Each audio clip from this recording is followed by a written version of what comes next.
Welcome to the Salmon Runs YouTube. Enjoy the video. You start by isolating the shirt so edits affect only fabric. Duplicate the background layer to preserve the original, then select the shirt with the Quick Selection or Pen tool. Once selected, choose Select and Mask to smooth edges, adjust radius and feather, and remove background spills. Output to a new layer with Layer Mask so you can paint corrections later. Make sure to check hair or overlapping objects, and save a version before color adjustments so you can revert if needed.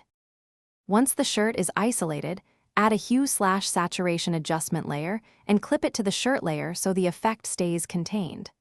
Use the targeted color tool or master channel to shift hue until the new color reads naturally, then tweak saturation and lightness to match fabric depth. Make sure to refine the adjustment layer mask. Paint with a soft brush to fix seams, and use Blend If on the shirt layer to preserve highlights and shadows. This maintains texture and prevents a flat, painted look. Finish by matching the shirt to scene lighting.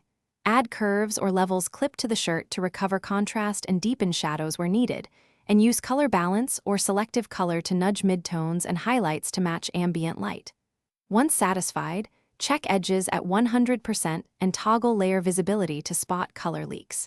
Export a layered PSD for future edits, plus a flattened JPEG for delivery.